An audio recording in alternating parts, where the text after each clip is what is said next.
Assalamualaikum warahmatullahi wabarakatuh. Pada kesempatan kali ini, kita akan belajar mengenai hukum dasar kimia. Ada 4 hukum dasar yang akan kita pelajari. Yang pertama itu adalah hukum kekekalan massa, atau disebut juga dengan hukum Lavoisier. Menurut hukum kekekalan massa total zat sebelum reaksi akan selalu sama dengan massa total zat hasil reaksi. Kita ambil contoh yang sederhana. Nah, ketika kita membakar kertas, maka yang kita hasilkan atau yang kita amati, kertas tersebut akan berubah menjadi abu. Nah, jangan lupa ketika nanti kertas itu dibakar menjadi abu, maka nanti akan ada asap yang akan dikeluarkan. Misal kita timbang untuk kertas, itu massanya adalah 5 gram. Kertas itu adalah zat yang ada di ruas kirinya panah atau dikatakan sebagai reaktan. Nah, untuk abu ataupun asap itu posisinya adalah di sebelah kanannya panah atau dekat dengan ujungnya panah. Dengan kata lain, abu dan asap ini dikatakan sebagai produk dari hasil pembakaran kertas. Kita umpamakan untuk massanya kertas adalah 5 gram. Maka untuk massanya abu dan asap itu juga harus 5 gram.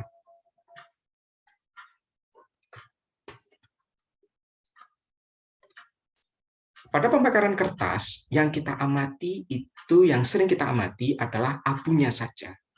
Dan biasanya kita bandingkan antara kertas dengan abu, pastinya nanti yang lebih ringan itu adalah abunya. Jadi seandainya kita membakar kertas yang 5 gram tadi, kemudian abu kita timbang ternyata ada 3 gram.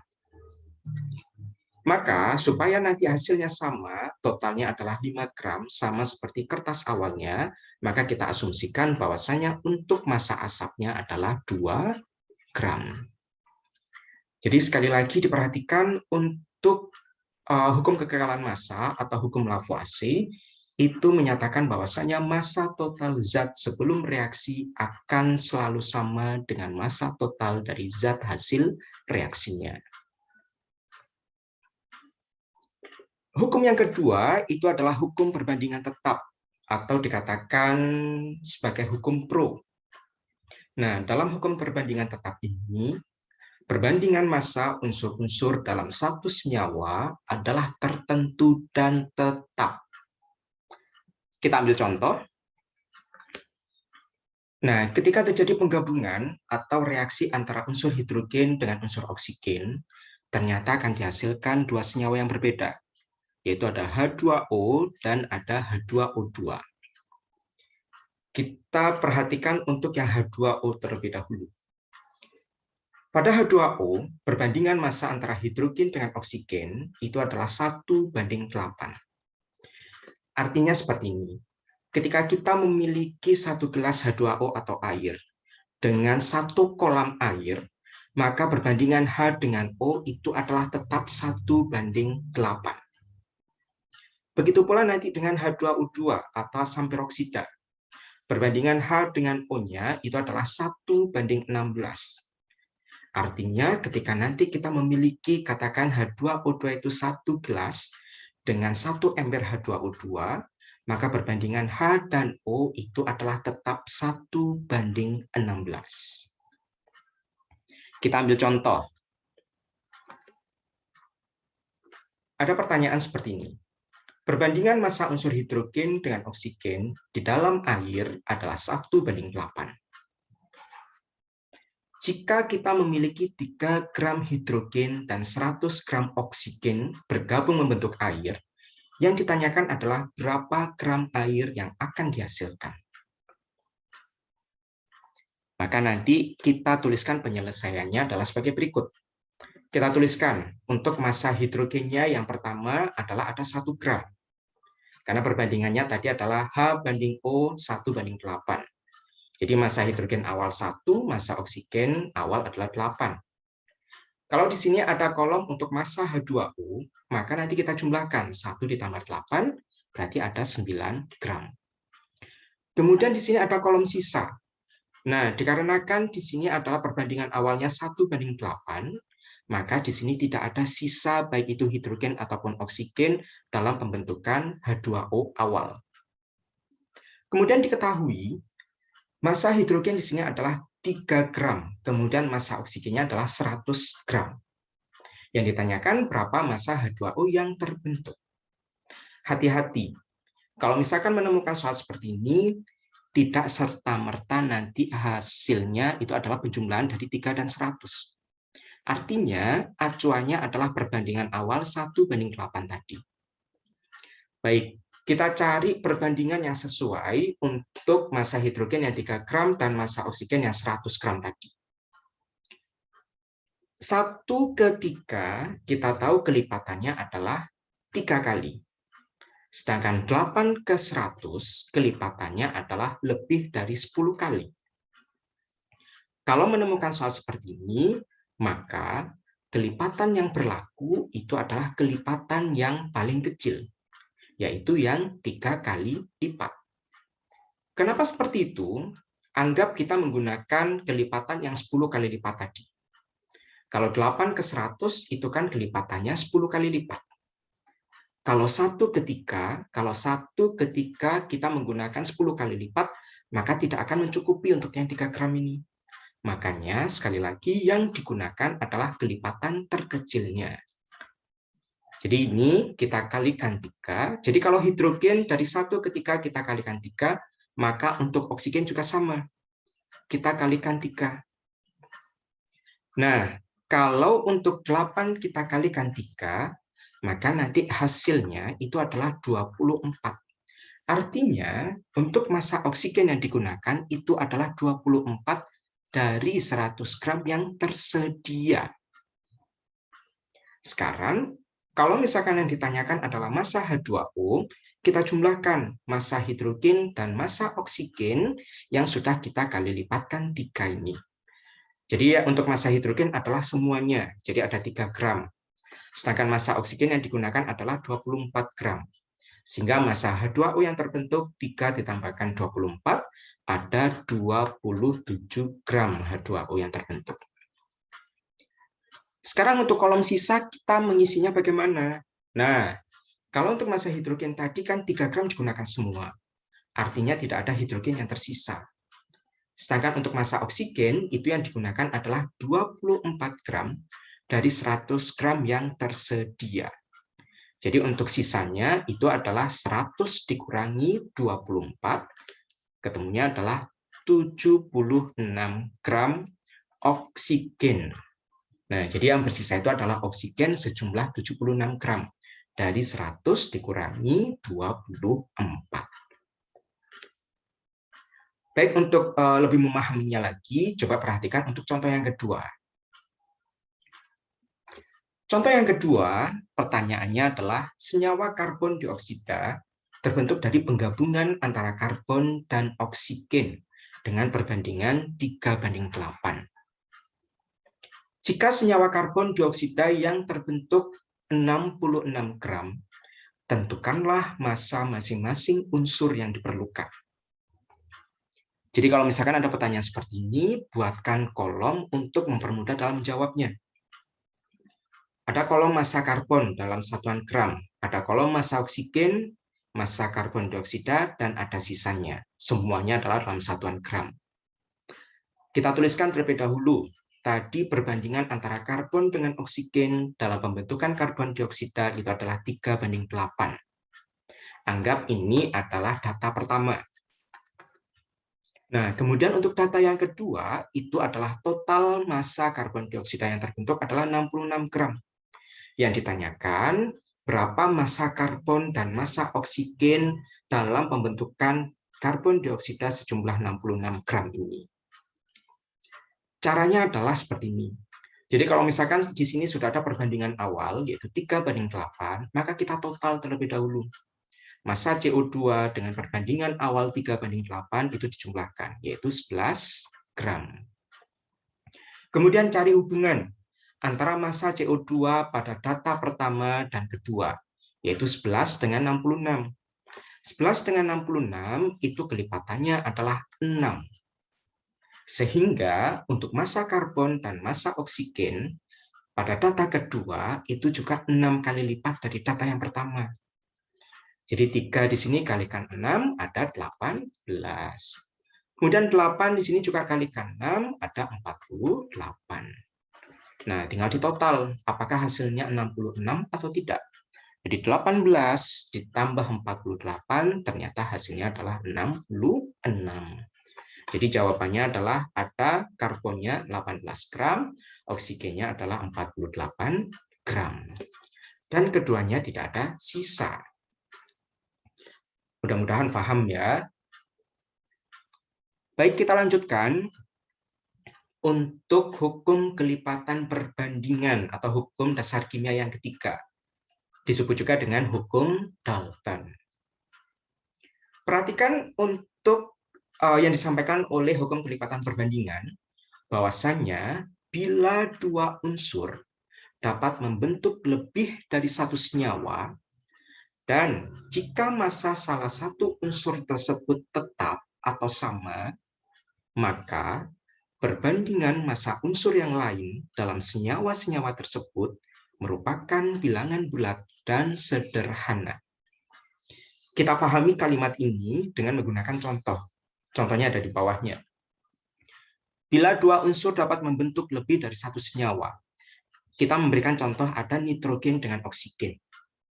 Penggabungan atau reaksi antara nitrogen dengan oksigen ternyata bisa membentuk 4 senyawa, yaitu ada N2O, NO, N2O3, dan N2O4. Kita lanjutkan untuk memahami hukum Dalton ini. Dan jika massa salah satu unsur tersebut tetap, maka perbandingan massa unsur yang lain dalam senyawa-senyawa tersebut merupakan bilangan bulat dan sederhana. Nah, untuk kalimat yang berikutnya ini akan lebih mudah memahaminya, yaitu berdasarkan pada contoh untuk perbandingan antara massa nitrogen dengan oksigen. Di sini kita memiliki data dari keempat senyawa penggabungan antara nitrogen dengan oksigen, itu ada data massa nitrogen dengan oksigen. Seperti N2O, perbandingannya adalah 28 dengan 16. Maka perbandingan terkecilnya itu adalah 7:4. Sama-sama dibagi 4. NO, 14:16. Sama-sama dibagi 2, perbandingannya adalah 7:8. N2O3, perbandingannya adalah 28:48. Sama-sama dibagi 4, perbandingannya adalah 7:12. Yang terakhir ada N2O4, perbandingannya adalah 28:64. Sama-sama dibagi 4, yaitu 7:16. Kita kembalikan ke hukum Daltonnya. Jika massa salah satu unsur tersebut tetap atau sama. Nah, yang dimaksud di sini adalah perbandingan untuk massa dari nitrogen. Di sini kan ketemunya adalah 7 semuanya. Nah, maka perbandingan massa unsur yang lain dalam senyawa tersebut merupakan bilangan bulat dan sederhana. Kalau di sini untuk perbandingan massa nitrogen dari N2O sampai dengan N2O4, kita dapatkan perbandingan terkecilnya kan di sini 7 semuanya. Di sini untuk perbandingan massa O ternyata ada 4, 8, 12, 16. Kita tuliskan seperti ini. Jadi perbandingan massa oksigen pada tiap-tiap senyawa itu adalah 4, 8, 12, 16. Kira-kira untuk perbandingan yang seperti ini masih bisa diperkecil lagi tidak? Nah, jawabannya iya. Jadi, angka-angka untuk perbandingan massa oksigen itu ternyata bisa diperkecil dengan semuanya dibagi 4. Sehingga didapatkan nilai perbandingannya adalah 1:2:3:4. Jadi, perbandingan untuk unsur yang lain itu adalah bulat dan sederhana. Jadi, angkanya adalah angka bulat. Nah, seperti ini. Kemudian kita memiliki contoh soal yang variatif lainnya. Jadi ini adalah contoh yang kedua dengan hukum Dalton. Bunyinya adalah unsur X dan unsur Y dapat membentuk dua senyawa yang masing-masing mengandung 50% dan 60% unsur X. Pertanyaannya, tentukanlah perbandingan massa unsur Y pada X tetap. Jadi hati-hati, harus cermat. Saya ulangi untuk pertanyaannya, tentukanlah perbandingan massa unsur Y pada X tetap. Nah, kita jawab dengan data yang ada pada pertanyaan. Di sini ada senyawa 1 dengan senyawa 2. Jadi di sini saya tuliskan untuk X dan Y-nya. Tadi untuk X pada senyawa 1 ada 50%, untuk senyawa 2 ada 60%. Ingat, persen itu berarti totalnya adalah 100. Kalau misalkan pada senyawa 1 ada X 50%, maka Y-nya adalah 50%. Sedangkan pada senyawa 2, jika X-nya 60%, maka Y-nya adalah 40%. Nah, kita buat untuk perbandingannya, 50 banding 50. Maka perbandingan terkecilnya adalah 1:1. Sedangkan untuk 60 banding 40, ini sama-sama dibagi 20, perbandingannya adalah 3:2. Tadi yang diinginkan adalah pada X tetap, maka harga X itu harus sama. Kita tuliskan ulang. Tadi untuk senyawa 1 perbandingan terkecilnya adalah 1:1. Sedangkan pada senyawa 2 itu adalah 3:2. Perhatikan, pada X tetap, maka untuk nilai X-nya itu harus dibuat sama. Di sini kan untuk nilai X pada senyawa 1 dan senyawa 2 kan berbeda. Yang senyawa 1, X-nya adalah 1, senyawa 2, X-nya adalah 3. Kalau menemukan seperti ini, maka wajib dikalikan silang. Artinya nanti untuk senyawa 1, ini komponen X dan Y-nya kalikan dengan 3. Sedangkan untuk senyawa 2, komponen X dan Y-nya kalikan 1. Jadi mengikuti jumlah dari X dan Y, untuk X pada senyawa 1 dan senyawa 2. Setelah dikalikan 3 untuk senyawa 1, baik X dan Y yang awalnya 1:1 berubah menjadi 3:3. Sedangkan untuk senyawa 2, untuk X dan Y, dikarenakan dikalikan 1, maka tetap menjadi 3:2. Nah, diperhatikan, kita mendapatkan untuk X-nya di sini sudah tetap, atau X-nya sudah sama. Maka perbandingan massa unsur Y pada senyawa 1 dan senyawa 2 itu adalah 3:2. Nah, inilah jawabannya. Jadi sekali lagi, dicermati apa yang diketahui sehingga kita nanti bisa menjawab tahap demi tahapnya. Baik, kita lanjutkan. Untuk hukum yang terakhir, itu adalah hukum perbandingan volume, atau dikatakan sebagai hukum Gay-Lussac. Pada hukum perbandingan volume ini berbunyi bahwasanya pada suhu dan tekanan yang sama, perbandingan volume gas-gas yang bereaksi dan hasil reaksi merupakan bilangan bulat dan sederhana. Jadi kalau untuk hukum perbandingan volume ini, maka yang diperhatikan adalah volumenya. Nah, untuk lebih memahaminya, diperhatikan untuk contoh berikut. Ada gas metana dibakar sempurna dengan oksigen dengan reaksi sebagai berikut. Nah, jadi ketika metana atau CH4 direaksikan dengan oksigen, maka akan menghasilkan 2 gas, yaitu karbon dioksida dan air atau uap air. Jika metana yang dibakar 3 liter, maka berapa literkah gas oksigen yang diperlukan, dan berapa liter gas CO2 dan H2O yang dihasilkan. Nah, jadi yang diketahui itu adalah CH4 atau metananya ada 3 liter.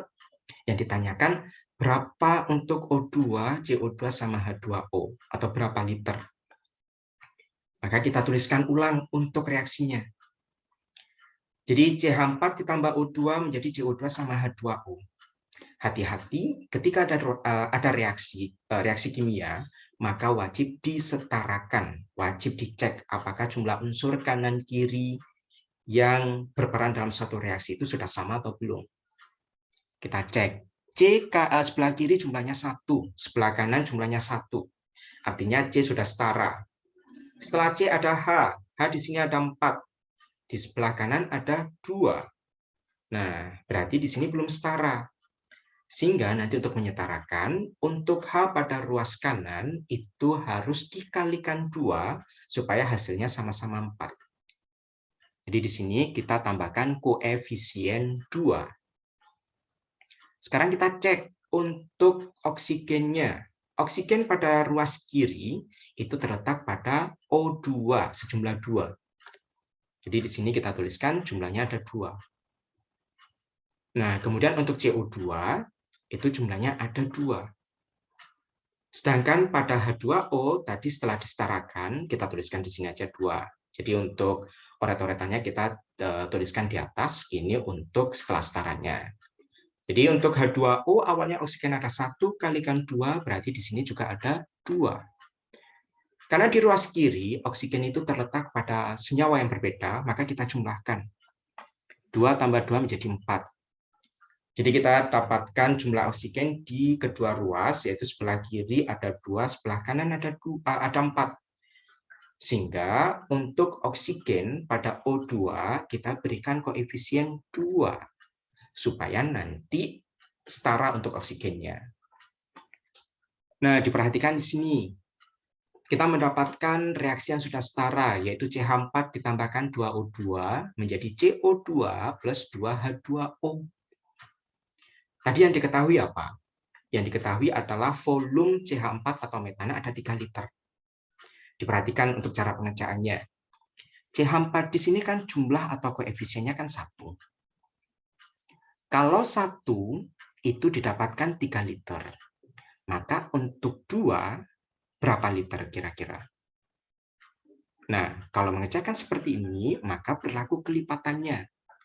Jadi kalau misalkan tadi untuk CH4 koefisiennya 1 ada 3 liter, maka untuk O2 yang koefisiennya 2, berarti 3 kalikan 2.